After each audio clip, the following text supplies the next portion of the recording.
Well, good morning. I'm Daniel Dalp, and this is For Your Sunday Morning Drive, the short podcast designed to help put us in a Colossians 3:2 mindset and focus our minds for worship on those hectic Sunday mornings. I'd like to get some housekeeping out of the way up top. I want to say a big thank you to those who shared or liked or reached out with the launch of our first episode last week. It was truly appreciated and it meant the world to me.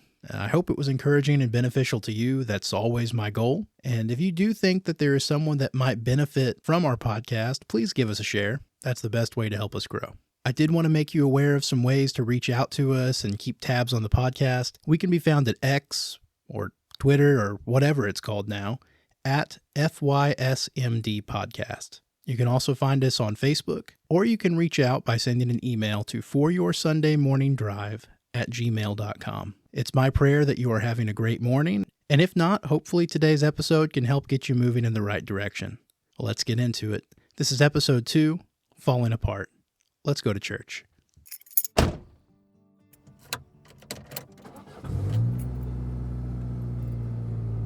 Are we there yet?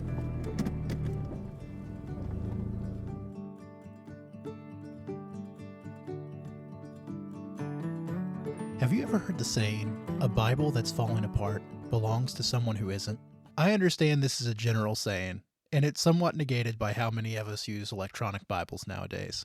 But if you've been a Christian for any length of time, you probably have more than one Bible. And perhaps not just your own, but you have memories of a parent, a grandparent, or even a beloved preacher having a Bible that was very unique to them. Not unique because of a flashy cover or not because of what translation they preferred, but likely because it looked like it was falling apart. The pages were wrinkled, the margins full of notes. Chapters were just a rainbow of colors from years of highlighting and study. Maybe it even started to look a bit like George Costanza's wallet, busting at the seams with all the old bulletins and notes stuffed between the pages as bookmarks. The point is, the book isn't in that condition from abuse or neglect, but because of constant study and use. And it's worth saying that if any other book in our possession was in that condition, we really might not think twice about just throwing it out.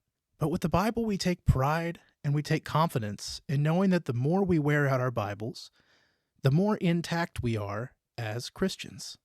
However, many of us, myself included, are guilty of letting the dust settle on the cover of our Bibles, or maybe even letting them sun bleach in the back seat of our cars between Sunday services. And we also know the alarming correlation in our spiritual lives when that happens. When we neglect to put the Word of God to good use, our spiritual defenses begin to deteriorate. Maybe bad habits begin to creep back into our lives. Maybe we speak to God less in prayer. And friends, the devil is able to gain a swifter and stronger foothold in our hearts. It's no wonder then that in 2 Timothy 2:15, Paul gives the young preacher Timothy some good advice when it comes to his attitude towards the Scriptures.